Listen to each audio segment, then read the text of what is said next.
Hey friends, it's top of the hour and you know exactly what time it is. Welcome to Leaders Weekly. It's the 23rd of June and we're back with another Power Pack session to keep you sharp, confident, and closing with purpose in this ever-changing real estate market. If we haven't met yet, I'm Vanessa Romero, but most of you just call me V, your co-host for today's session. Let's get into it. Today's session is called Listing Revival Strategy. Reset, re-engage, and close with confidence. Because let's face it, not every listing flies off the shelf. Sometimes they stall, they go stale, or just need a fresh approach. So, what do you do when that happens? You don't panic, that's for sure. You pivot. We're breaking down how to audit your inventory, realign with sellers, and revive interest with smart marketing, strategic repositioning, and powerful presentations. This isn't about guesswork, it's about using data, psychology, and creativity to breathe in new life into old listings and turn showings into signed deals. If you have a question as we go, just drop it into the Q&A box or scan the QR code on your screen. We love hearing from you and we'll do our best to answer as many questions as we can during that live Q&A at the end. As always, our focus rotates between four key theme areas: lead generation, keeping your pipeline full and active; mindset and motivation, you stay focused and resilient; sales skills, because strategy plus confidence equals closings; and lastly, but not least, our business structure, systems that scale with you. Now, before we dive in, I want to make sure that you do grab a copy of today's session highlights. We do have an extra bonus with a listing health checklist, so you do want to grab that as well. We've done the heavy lifting for you so you can stay fully engaged and present during our session. All you'll want to do is scan the QR code or visit leadersweekly.com, hit the login button, and download the highlights. You'll want these tools handy as you take action this week. Now, without further ado, let's bring out the man of the hour, Chris Leader. Hey, Chris. Hey, Vanessa, it's really nice to see you. Likewise. Oh, We're yep, back on another wonderful Monday, ready to go. yep. We're having Florida weather up here in the Great White North right now. It's probably 90 out right now, Fahrenheit, 30 Celsius, so it's really warm for us. But we're getting a little summer, so we're enjoying that. Today's topic, is so timely. First of all, the listing revival. I love that. It sounds like we're going to the Church of Real Estate. Woo! Praise success. I'm getting a lot of calls now from brokers, office managers who are saying, help, we got inventory, we got agents who don't know how to navigate the changing landscape of the market. I know that inventory levels are up significantly in the Denver market, the Dallas market, maybe Texas in general, certainly the Florida market. And up here in Canada, Vancouver and Toronto, our markets are awash with inventory. Many salespeople who have been in the business now for 10 or 15 years have never really seen anything like this. So we got managers reaching out and saying, can you come down and do a workshop for us? We've got inventory that's stale. We got salespeople that are miscommunicating strategy in this market. They don't know what to say or what to do. So yeah, it's there's a change. And I think your point was really spot on when you said that they have to be able to pivot. What we want to do is make sure they're pivoting to the right strategy and pivoting in the right direction to get the outcome they're looking for. So I think today's topic is really, really good. I will tell you that I was reading, I read every morning. I get up every morning and I'm always reading. This morning I was reading an article in Inman, and the article I was reading was about flawed data in the MLS system. Or maybe it was in REM anyways. It's one of the real estate publications this morning. And this agent was complaining that the data in the system didn't give him a full picture to be able to communicate or articulate the value of the property to his clients, yada, yada, yada. And I'm reading this, and it's like paragraphs long about he's complaining about how agents aren't writing up the right descriptions, and it's not. And my thought was, you need to stop looking at the computer If this is an area you specialize in, then maybe you should be booking on-site viewings, previewing it for potential clients. But you need to be in the building, and you can't rely on the rest of the world to do things based on what you feel is the appropriate level of quality. And this has been a problem for as long as I've been in the real estate business. And the description, for instance, I was always taught to write the description of the property to create enough curiosity to make my phone ring. So then I, as a salesperson, if I was talking to another agent, my job was to sell them on coming to see my listing. Can you tell me more about this? I'm curious about this. Does it have this or this? It wasn't to be laid out like a full novel on based or, by a full layout of the property. It was just enough to get somebody to call and say, hey, I'm interested in this. Can you tell me a little bit more? So again, I look at some of the conversations or things I'm reading and I'm thinking to myself, these are basic fundamental real estate principles. You need to know the stuff you're looking at. You need to know, and you don't really know a house unless you're in a house, you feel a house. But anyways, I'm going to be talking about foundational stuff today.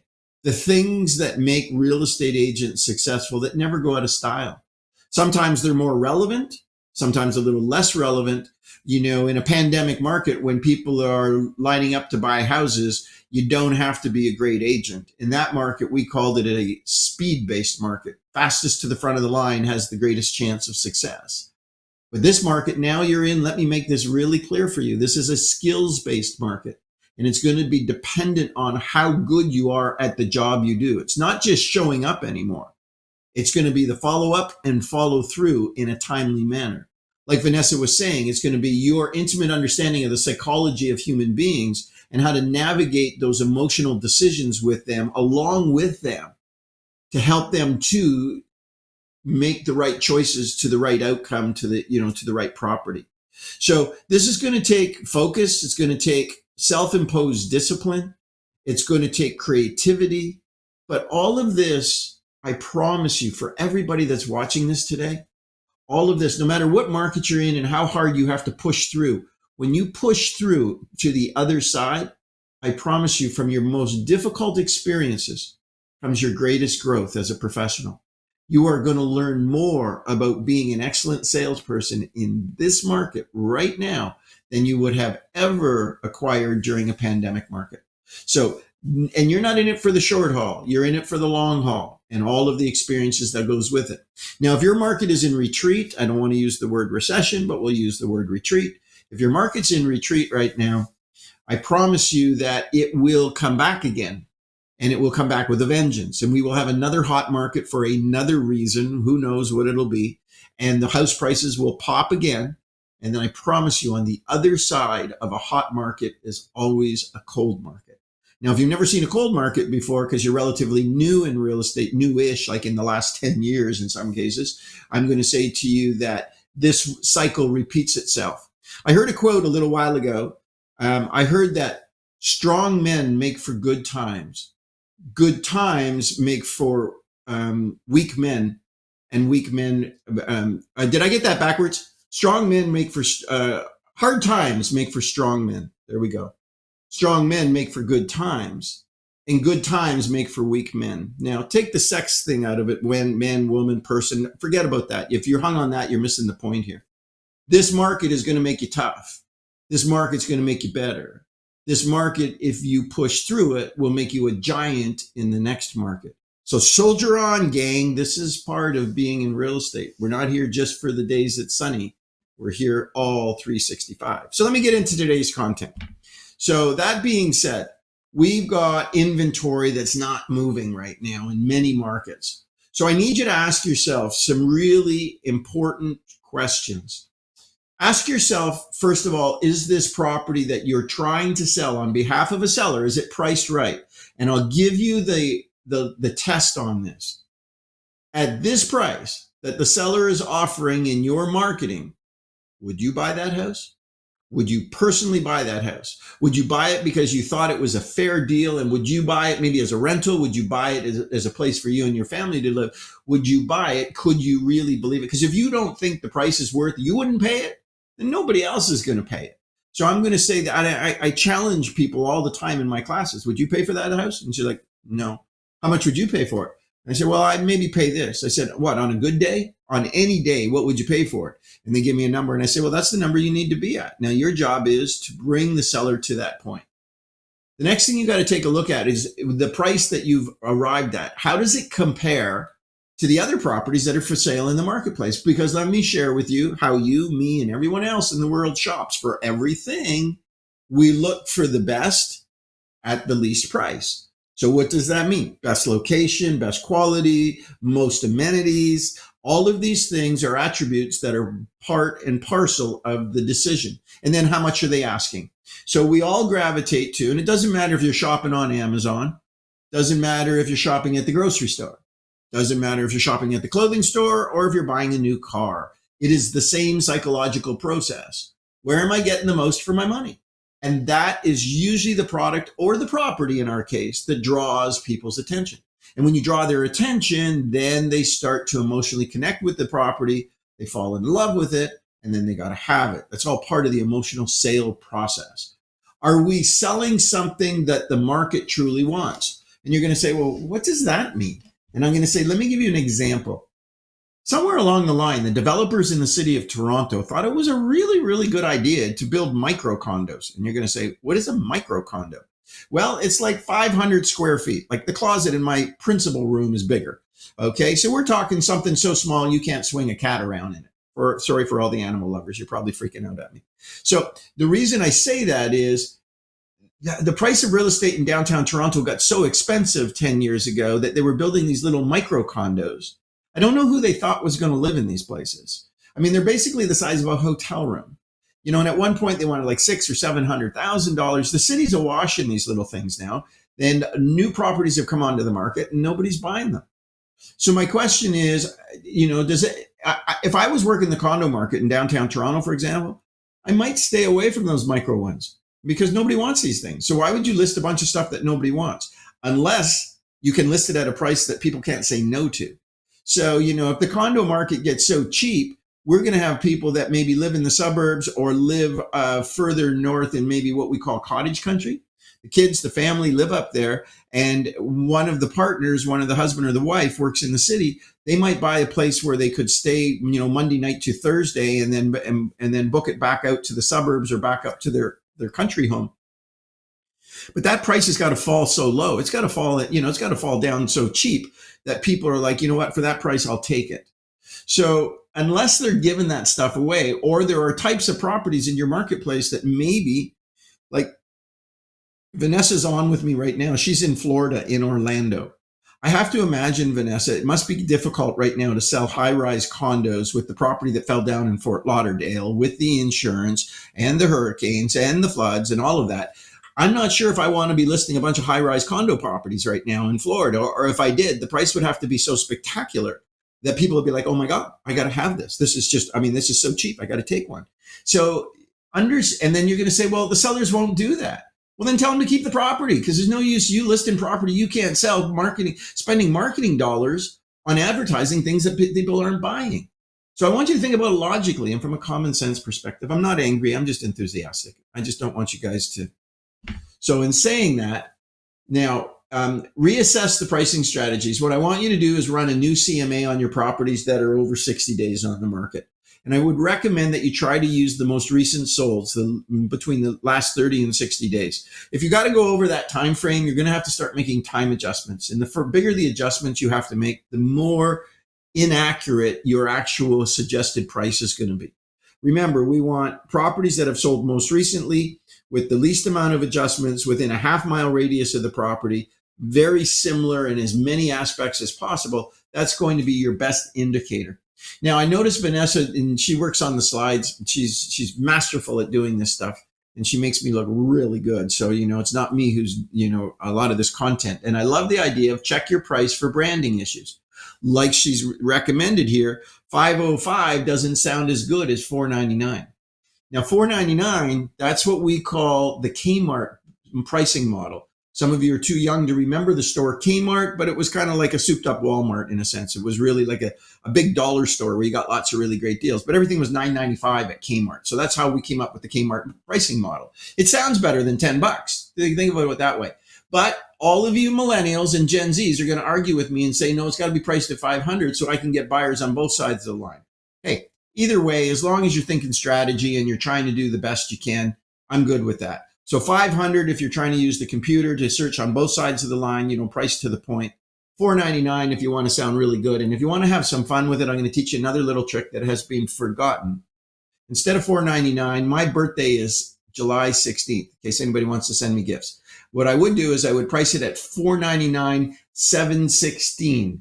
And you're going to think, $4.99, $7.16. Yeah, that's July 16th. And people are going to call you. People are going to call you and say, where'd you get that crazy number from? $499, $716.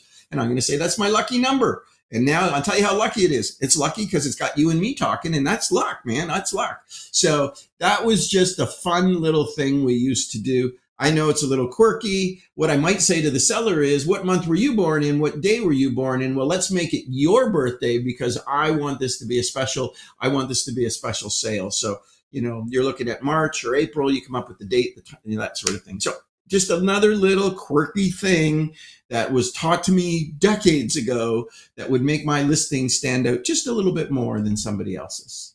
Now, I would recommend that you refresh your listing photos, try some twilight shots, some lifestyle shots. Now, understand, and I love this thing about lifestyle, and it's really important, and I'll tell you why.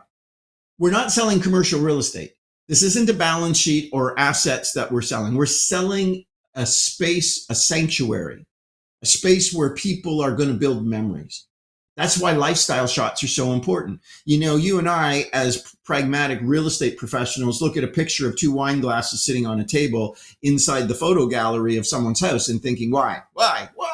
And I know why, because they see the buyers see themselves at that dining room table or at that kitchen nook or on the patio with candles and the twilight and all of that stuff. You got to build what it would be like to live in that experience. So get creative with your photographers. Get creative and make it stand out. So people are like, oh my gosh, that house is so cool. Let's have a look at it. In this market right now, I would prefer you to tune the house up than to say something like, well, I'm glad you've had a look at it. You have to agree the house has good bones. You know what that means, right? Bones, good bones. Okay, just want to make sure you guys are all on the same page here.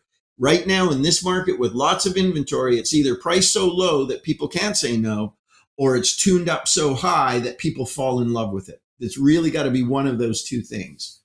Consider virtual staging, but make sure you tell everybody it's being virtually staged, because that's one of the things that we have to do so that the public doesn't feel like they got duped. And I would recommend, and that was sort of my talk about earlier, rewrite your description, add some emotional content and outcome in terms of what you want somebody to experience by looking at and reading about this house. Now, maximizing your exposure. Try a relaunch as back on the market with a fresh look.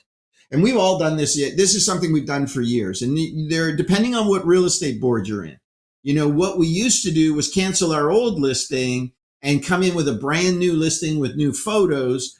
And we would make it appear for all the agents that are sleeping at the switch, oh my gosh, there's a brand new listing, because they would see a new photo, a new listing on the hot sheet, that sort of stuff. Now, some of the boards, depending on where you are, won't let you do this, or they're going to charge you a fee to do it. The question you got to ask yourself, if there is a fee associated with this, then I have to ask, is the property priced at a price that would warrant you doing this? Because there's no use spending more money on relaunching something if you're just relaunching what you had. The photos are the same, the price is the same. That ain't going to do it. That's not going to be magical enough. So you got to think, am I going to spend more money? Am I spending it in the right spot? I would recommend that you boost the visibility on your listings in terms of social media and any of the other platforms that you're working on. Now, also really important is going to be your communication strategy with your client, your seller. And I need you to talk to them all the time. One of the problems that happens when we make promises that we can't back up and we have a listing that's not selling, we start to think to ourselves, maybe this isn't a good place to spend a lot of marketing money. And then what happens is, since we're not spending any marketing money on an overpriced listing that we didn't have the communication skills in the first place to get it at the right price, and we made promises to people that we are not living up to, it is normal for human beings to back away from those conversations, not to step into them. So what we find is little problems become big problems because they're exasperated by the lack of communication. I need you to talk to your people every week. Even if you got nothing to say to them, that is a reason to call them every week. You need to stay close. Do not let any daylight between you and your sellers. You talk to them, you talk to them, you talk to them, and in the process, we will help move them in the right direction. You need to share the number of days on the market, the list to sell ratio, the spread between the sold price and the list price, so they understand how to price real estate. You need to use a listing health checklist, and we've got one of those for you. Realign the strategy together. So I love this comment because you can't impose this strategy.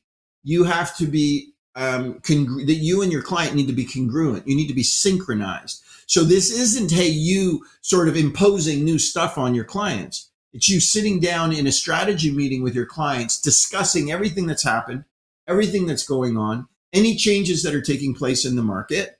And then what you're doing is getting their buy-in to this next strategy that you want to deploy. Price, a refresh, new marketing, new staging, whatever it is you want to do. But you got to get their buy-in, and they've got to be committed to moving so that you have a partner in this exercise. I would recommend that you maybe talk to your sellers about getting pre-home inspections. So that means they actually buy a home, get a home inspector to come out and do a pre-inspection on the house. Now, it's often argued that home inspections are not transferable. I get that. And the buyer should go in search of their own home inspector. I get that.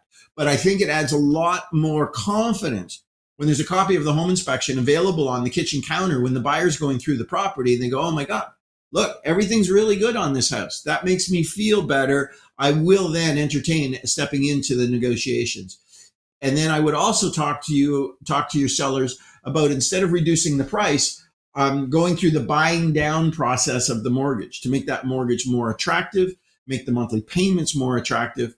And for all the Canadians that are on, because I was teaching a class in Toronto last week, and I asked them, are you guys, because they're in a market that's oversupplied. I asked them, are you guys deploying mortgage buy downs by the seller? And everybody looked at me like I had two heads. Here's the scary part. I said, do you have an in-house lender in this office? They said they do. I said, where is he? Oh, he's in his office. I said, call the in-house lender out. So I brought the in-house lender out. He was a TD. You guys know him in the US as TD America. It was TD Canada Trust here. It's a TD rep in the real estate office. So TD Bank is situated right inside the mortgage office, or in the real estate office. So I called the mortgage guy up to the front of the room. I said, explain to everybody what a buy down is.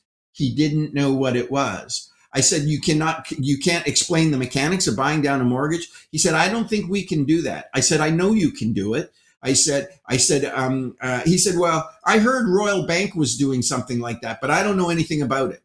So there's an example of somebody that, couldn't find his backside with both hands. And he is in charge of your mortgage volume or putting your deals together. I'm like, oh my God, they're freaking me out, right? So I'm listening to this and I'm thinking, man, we're not talking a foreign language here. This is the language of real estate. You all need to know how to do that. You need to know the mechanics of it. You need to be able to explain it. And you need mortgage people that can do that. And then you want to talk to them about investing in staging. Anytime, think of it this way, your seller goes into their jeans and takes money out of their pocket to continue to support the exercise of selling their house, then I'm going to say to you, they are committed to the outcome. Because once they're invested in staging, they're going to want to get this property sold. I'll give you an example. In another recession in a far off land a long time ago in my life, we had too much inventory. So we had to come up with creative ways. So for instance, if you bought one of our houses, we'd give you a car if you bought a house. People will look at me and say, what do you mean you give them a car? I say, well, how much does it cost to lease a Honda Accord? They say, well, it's $500 a month. I say, what is that? $6,000 a year? 3-year car lease is $18,000. I'd say to the seller, reduce the house by 18 or give them a car lease for 3 years. And people would love that. They get a new house and a car. It's the same as a rate buy down or an interest rate reduction. Look, it's just math, guys. Get out of your own way. Get creative. Come up with some new strategies. Blow the doors off the market. Go back to strategies we used to use that most of you didn't even know existed. Get on to that stuff, and then you will be the trendsetter. People will be like, where'd you come up with these crazy ideas? Listen, we've been doing this stuff for decades. I shouldn't be talking to a group full of real estate agents and trying to explain how to buy down a mortgage, let alone the bank guys looking at me like I got two heads. So, we need to get with this stuff. So let's talk tactical marketing tips now on moving some of this inventory that's not selling. Okay, broker opens. I look at a lot of this stuff and you're going to say, well, this is principle. This is fundamental. I say, if it's so fundamental, how come you guys ain't doing it? How come if it's so standard in the industry? So like, are you doing a broker open? Okay, the next thing I'm going to ask. So you're in Winter Park, Florida. You got 500 listings in your office. Are you guys caravanning every Tuesday, or are you all sitting at home, drinking lemonade by the pool? You need to get out in the car and you need to drive around and physically see the properties. You need to go with your agents. You need to get together. Think about, you guys have 300 agents in that office. Can you imagine what office tour would look like if 300 agents showed up to tour a house on a Tuesday? The neighbors would be going, oh my God, you need a cop directing traffic. There would be so many of you.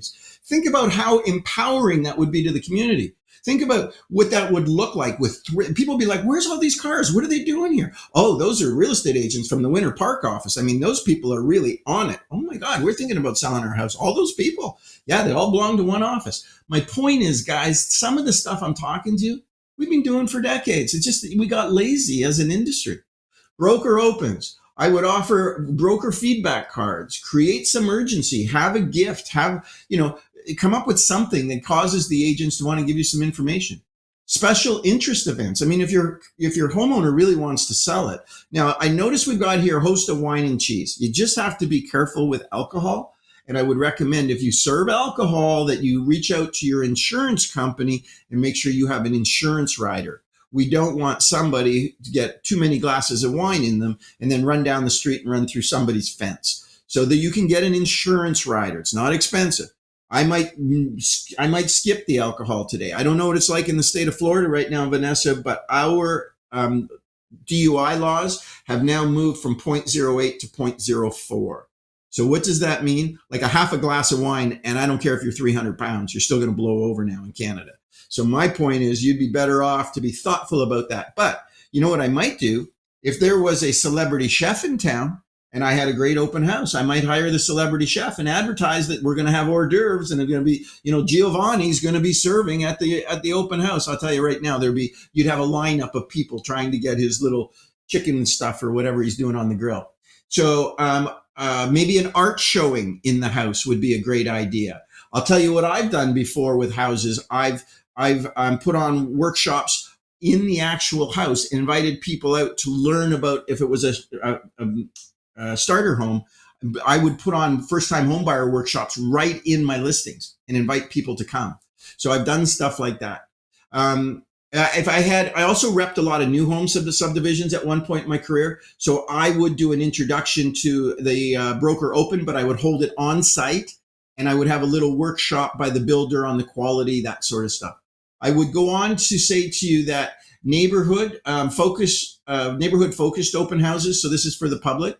And what I want you to do is I want you to encourage the community to come out. I want you to circle prospect the listing. I want you to invite the neighbors and their friends and try to get some buzz going in the community.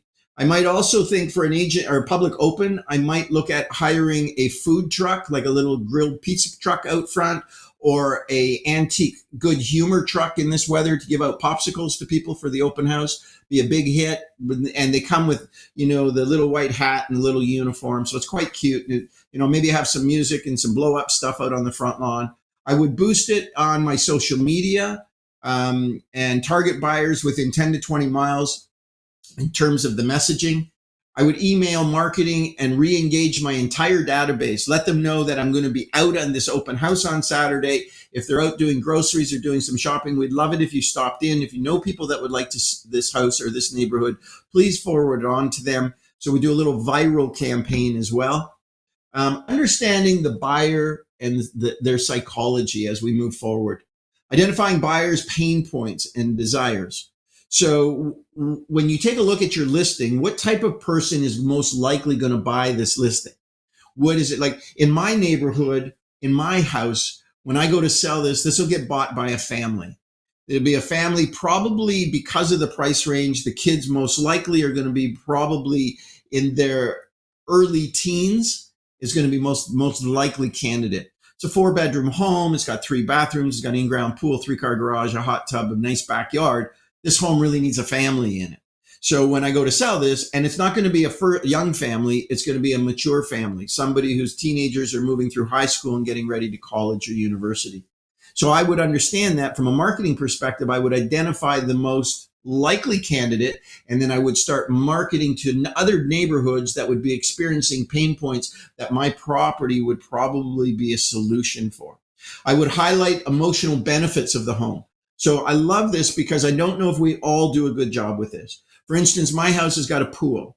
So right now it's 90 degrees out. The marketing right now on my social media should be around the backyard, the pool, and taking away, because there's somebody that's stuck in a smaller house with 3 kids and thinking, oh my God, we need space. This is nuts. And when they look at the pool, they see a stay vacation backyard. Instead of going to a cottage or getting a boat or going through all of that, I mean, they can literally put the kids in the backyard with popsicles. They can run all over the place with the dog, jump in and out of the pool, and you've got people are barbecuing. It makes sense for that. So I would highlight that. Now, as we move into the fall, my family room's got a big fireplace in it. So I would grab some pictures in relationship to a cool fall evening, glass of wine, breakfast nook for coffee. All of these things would contribute, to the lifestyle of living in this property. So you got to take a look at the angle on stuff. For instance, I have a music room, so maybe somebody might take that, and between the old vinyl record player and the albums and stuff, you could shoot that. Or I've got a billiards room, so there somebody else is going to look at the games room and say, you know what, this is perfect. But you want to tell the emotional benefits of this house. This is not a house; it's my home. And you need to look at it from that, see it through my eyes, my perspective, and then take that and build upon it when you tell your story. Using storytelling in your listing presentation when you're getting that property listed will help create that emotional connection. The one caveat I have for you is that you have to be careful that when you're highlighting all of the features of this listing, that you don't sell it back to the seller again. Okay. Be careful that you don't get so, oh my God, this is beautiful. I love the pool. I love the billiards room. I love the kitchen. I love the family room, all of that. Next thing you know, you're selling it back to me. So my suggestion would be, in my case, when I leave here, I'm going to be leaving for a house that's going to have less maintenance, less gardening, less pool, less. And if I was selling this house and I was the listing agent and you were talking to me, the homeowner, I'd say your backyard is beautiful, but I can see that it would be a lot of work. So you want to highlight it, but then you want to connect me to the decision that I'm moving, why I'm moving. Now, leveraging market trends when you're talking with your clients, your sellers. You want to analyze that local market data so that you're insightful. You want time relaunches with seasonal trends. So what timely relaunches with seasonal trends. So what I want you to do with that is, like I said to you earlier, this home is a 4-season home. So you need to identify seasonally what market you're in and what attributes you want to highlight. And then highlight features aligned with current buyer preferences. So you got to think about what the buyer community is looking at right now. And then you're going to have to highlight features that would attract people to that property. And all properties, and for the most part, have features that they would be attractive for. Now, enhancing that curb appeal. So one of the things I would do is I would make sure as part of your service provider team that you have really good landscapers that can do exterior cleaning. Like if I was selling my house, I would have somebody come in and power wash all of my patio stones and then put all the new sand back in and make sure it all looked great. There's little spots on my pavers out front where, the gardener's got to go and get a little bit of the grass that's been starting to grow in between. Just clean it all up, put flowers in front of everything. Have the landscaper come in and say, this is what we're going to do to make the home pop from the street and in the backyard. You want to, when you're getting a home ready, you want to add little welcoming touches, making sure that when it's on the market and people are viewing it, that the windows or blinds are open, that the lights are all turned on so it's nice and bright. We have nice background music, not hip hop. We're not looking for something that's, we're looking for something that's just kind of nice in the background, not a primary. And then, even cut flowers, not expensive, but can make an impression. Because when people see something, they have to see it. A lot of people can't vision what something can be. And I tend to be one of those people, to be honest with you. So I understand how a person can kind of miss the opportunity. Like, I sold a lot of new homes, and I'll give you an example. I look at a lot of blueprints, look at a lot of floor plans, but I don't really understand a house until the framing goes up. So if I'm on site and I've got a client that's buying a new home that's under construction, it's when the framing goes up that I get a sense for the size of the kitchen, the principal bathroom, the principal bedroom, the family room, all of that. So that's when I really get it. So a lot of times on a floor plan, I can't feel it. I need to actually be on site to see it. So I understand people that feel that way. I love this quote: Disney on the outside, Neiman Marcus on the inside. So Disney to get people's attention, but when they get inside, they're like, oh, but still my heart. This place is, I've always wanted a place like this. I love that quote. That's a Vanessa quote. So good for you. Using data to drive decisions. So data plays a big part. We have more data now than we've ever had, or at least the ability to acquire that information a lot quicker. I will tell you that when we didn't have all of this, we did it all longhand, and we did it all by having an intimate understanding of the marketplace. And I will say, and Vanessa and I were having this conversation, I'm a little bit concerned, and so is she, that with the amount of technology making its way into our business, we're losing some of the most principal skills that we have because we're relying on chat to do a lot of the heavy lifting for us now. And I understand that, and we'll see where this moves. I use chat all the time. I use it every day. It makes my writing look spectacular, to be honest with you. But I do understand that it's important that we not just get data, but we understand data and where it comes from. We need to track the listing views online, the number of inquiries we've had, and any feedback people have given us. We need to report to our sellers on this information. We have to be kind when we report, but we have to be truthful. So the idea when we have negative comments is not to slap the seller back and forth with all these comments. What we need to do is go through them. And I want you to see yourself metaphorically on the same side as them, not opposing them, not pushing them, but helping them move forward in the right direction. You want to adjust strategy based on performance metrics.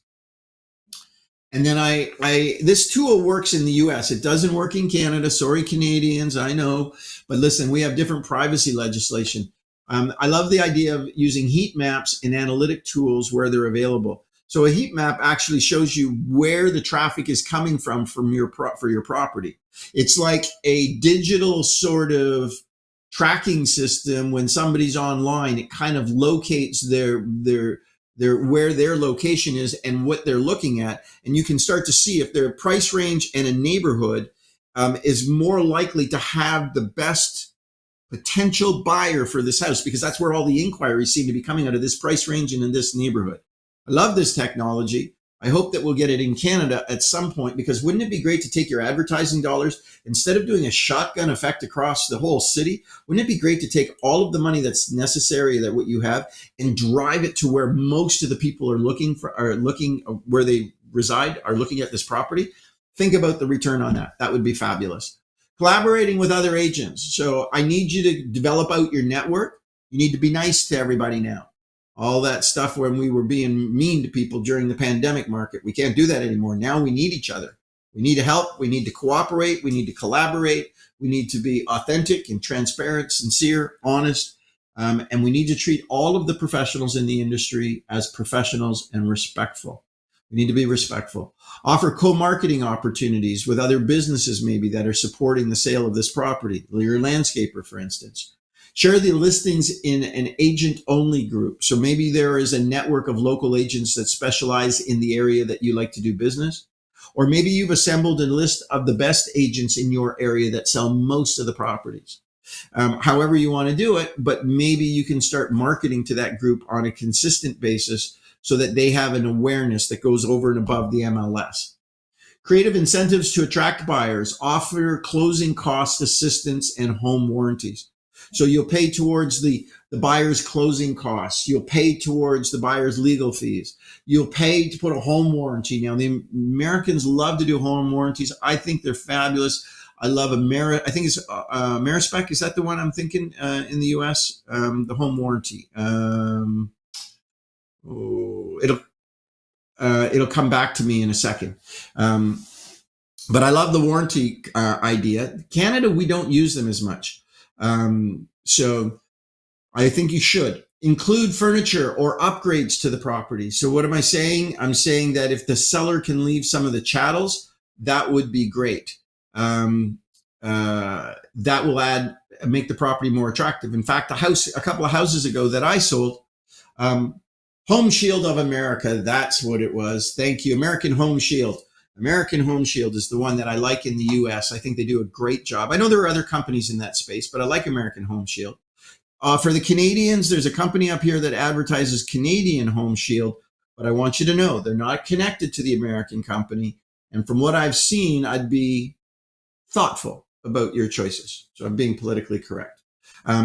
So what I'm going to say is look for chattels that can be included to add more value. And then try to create some limited time offers, like, maybe the whole car idea, giving away a car this weekend if you buy the house, but that's only be this weekend. Not to say that it might not be 2 weekends again, but right now it's only for this weekend. So create some urgency, or as our millennials and Gen Zs like to say, some FOMO, fear of missing out. It's the urgency clause. Key takeaways: be proactive, not reactive. Let's get out front of this stuff. Let's push some new marketing and strategy into the marketplace so that we're not reacting to an upset seller, but we are getting in front of these conversations so the seller feels that you're moving forward with stuff. I don't want to defend my position. What I want to do is I want to be proactive and take a forward-thinking position and move on my strategies. I don't want to be on defense. I want to be on offense with my clients, meaning I'm already making suggestions they might have been thinking about. Use a data guide for your decisions and collaborate with your sellers. Be in concert with them. Refresh and relaunch with purpose, not just, hey, you know what, it ain't selling, let's reduce the price. That's not good enough. That's weak, it's lame, and it shows a lack of creativity. Get right into the weeds on this stuff. Do your homework. Know where buyers are coming from, what's selling, and then sit down and go through all of that with the seller who wants to sell their house. And then you got to say, okay, what strategies? Here's a whole list of incentives we could offer. What do you feel comfortable with? What do you want to do? Get their buy-in. Your strategy makes all the difference. It's not just about being lazy and reducing the price. This week's assignment, should you choose to take on the challenge, is to revive a stale listing. I want you to run new CMAs, update your photos, your descriptions, relaunch with fresh marketing, track your results, have those meaningful meetings with your seller, and then get some open house strategy, get the caravan strategy going, get the broker open strategy going. But let's get to work, guys. So that being said, there's a QR code there for your homework, I think, Vanessa. And this brings back Miss V. So how do we do? Fantastic. So if you came in today with no idea on how to get that listing moved, I'm telling you now, Chris, you added on extra than what I put on that presentation, and I appreciate it. This was very engaging. I did take away some extra stuff that I will put out in the field, so I appreciate that a lot. We do have a few questions that popped in, so let's get into it. All right, our first one being from Derek in Winnipeg. I hope I'm saying that correctly. He Winnipeg, asked yes. if you can That go is. over. Awesome. He asked if you can go over the don't reduce but reposition with intent. So first of all, Vanessa, you may not know this, but Winnipeg is considered the coldest spot in the country. Portage in Maine is the two main streets. Now, it's not really the coldest place, but they say it's the coldest place in Canada. I've worked many times in Winnipeg. It is a fabulous city made up with very hardy and great people. It definitely does get cold there in the wintertime, though. So, going over reposition with intent was mentioned on the slide, but I don't think it was covered. I've always enjoyed how you discuss it. Okay, so what was the question about repositioning versus say it again to me, Vanessa? What?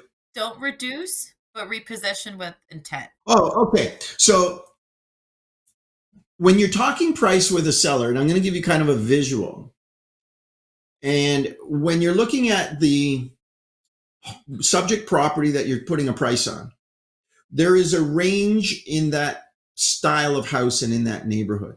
Let's say we're talking about a 3-bedroom ranch with a 2-car garage in one of the regular neighborhoods in your subdivision. That house, normally that model sells between here and here. So depending on how nice it is, will depend if it's over here and it's not quite as nice, it'll be down here, but it's somewhere in between that range. Then what we do is we go and we look at the moment at which properties are presently for sale in that neighborhood that are very similar to the property you're selling. Now, assuming that you have some inventory in your community right now, because here's the thing about Winnipeg, I think the market's doing pretty good there. But what we want to do is we want to look at the homes that are presently for sale, and we don't want to, it's not about price, it's about position. So where would you put the seller's house? Now, let me put it to a different way. Where would the seller like to position their home in the marketplace to get the attention it deserves? Now, keep in mind, you have to explain to them, if you overprice their house, you make all the other properties that are similar look more attractive. And if you underprice their house in a market that's oversupplied, you may very well find that you're getting offers, but the offers are significantly less than they should be.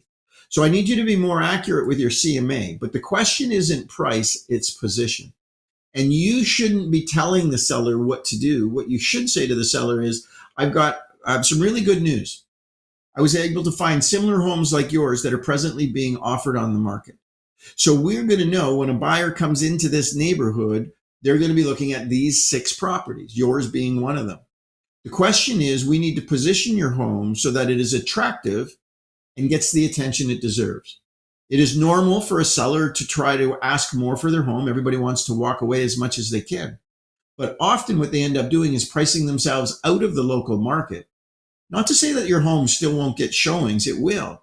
But the agents will be able to show where a person would get more value by being attracted to one of the other properties. In a sense, what you become is a strategy to make everything else look better. So what I need you to do, Mr. and Mrs. Sellers, we need to go through each of the properties that are presently for sale, and we need to be honest with ourselves about exactly what position this home needs to sit in the market. Too high, it makes other homes look too attractive. Too low, because we'll see agents trying to adopt an aggressive pricing strategy with the idea of getting lots of offers.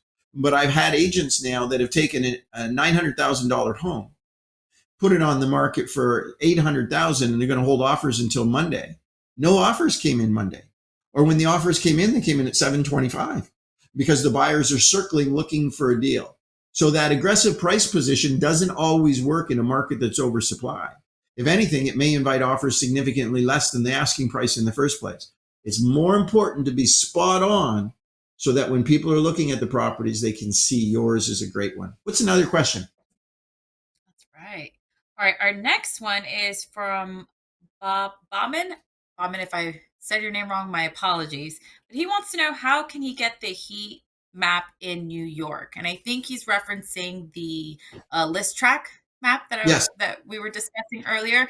So if you go to listtrack.com, it is also an application, a part of the MLS, but you can look at it outside of the MLS. In that application, you're able to pull up heat maps, and those heat maps are going to tell you exactly where the buyer interest is coming from.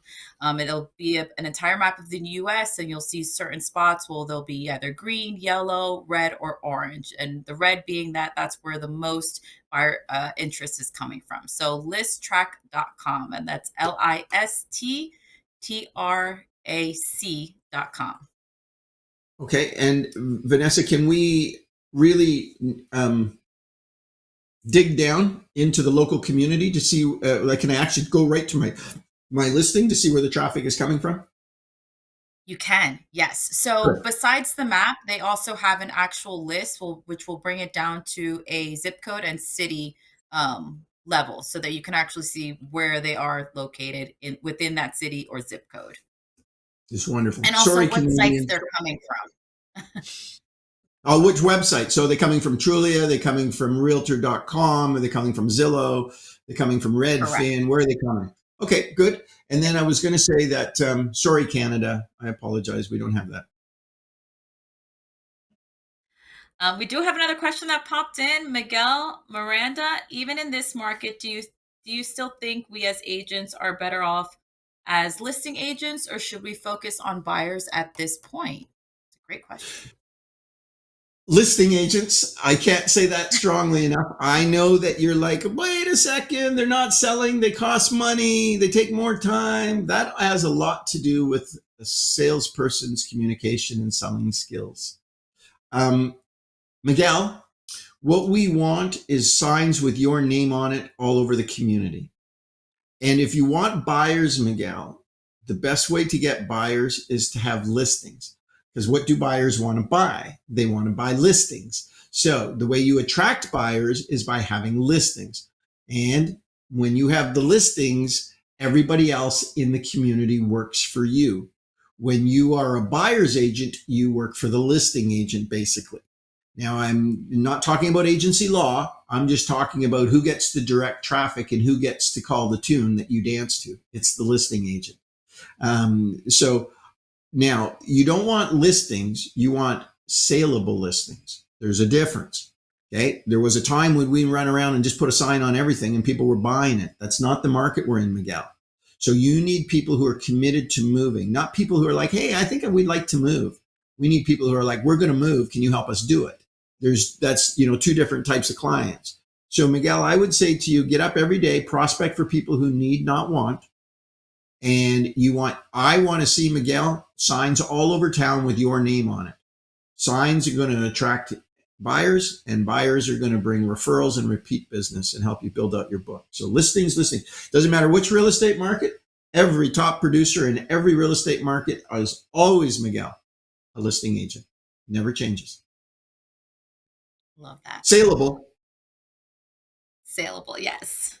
All right, our next question comes in from Kim, and she is stating, Chris, I might have my head in the sand after 23 years, but I don't know what a buy down is either.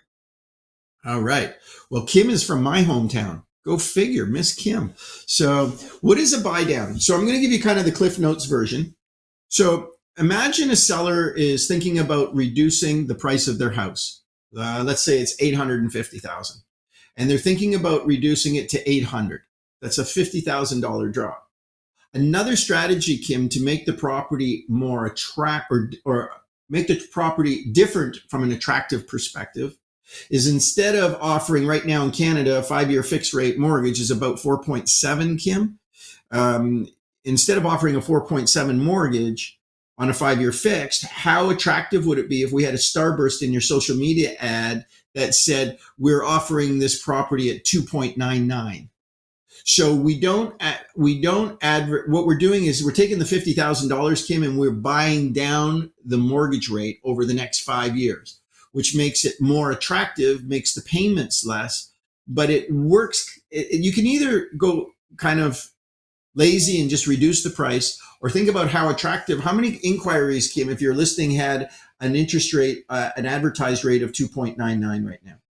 So it's just the math. It's kind of like when I told you about the car, Kim. When you take the price of the car, you could reduce the price of the condo, or what you could do is, instead of, at $500 a month, $6,000 a year, $18,000 in 3 years, a 3-year car lease is going to cost $18,000. Well, how fun would it be to buy a new condo and get a new car? And think about how that affects your total debt service ratio when it comes to qualifying for a mortgage, because the car payment's literally built in.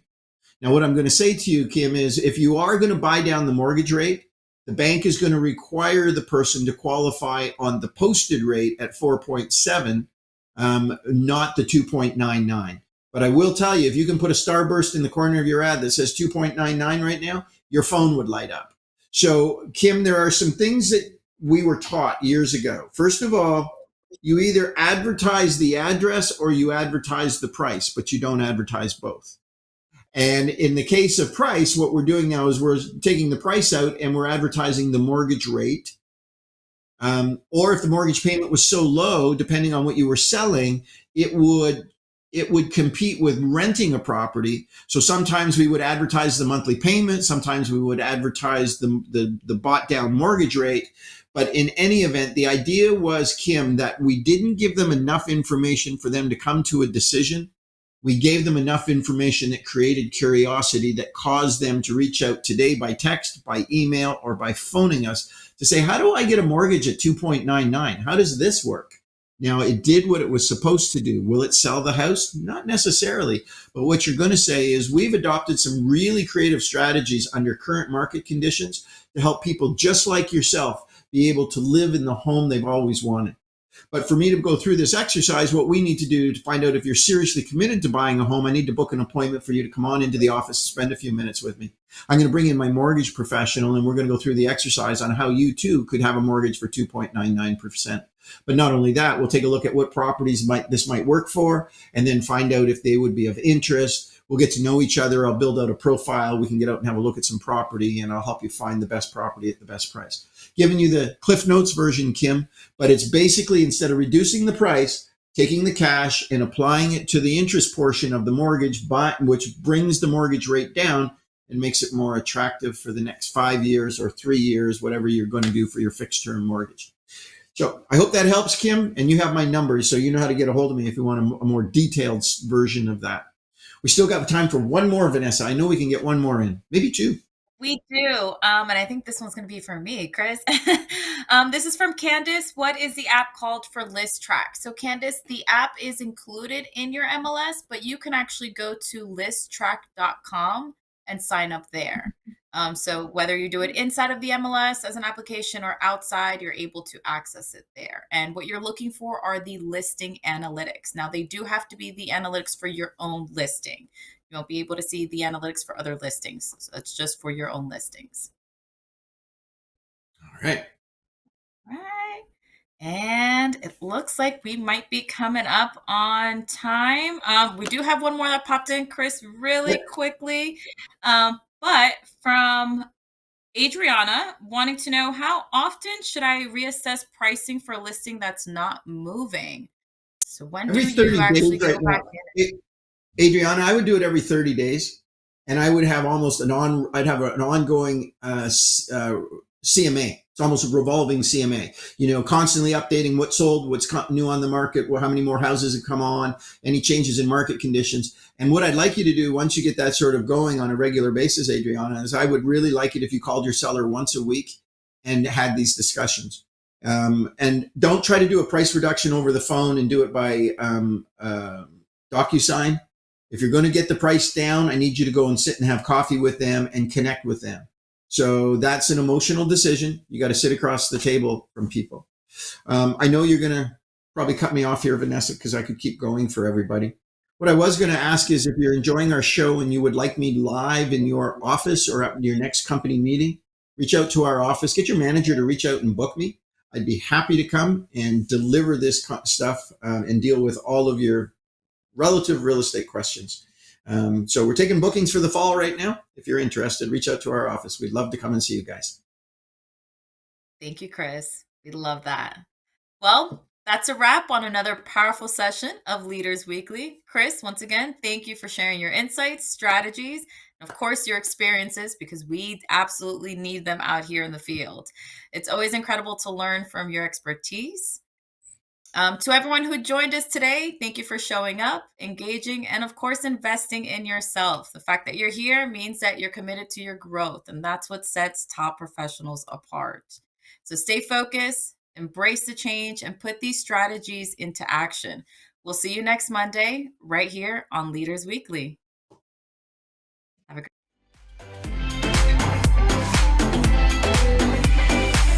What's your weakness? What's your type? Somehow I wanna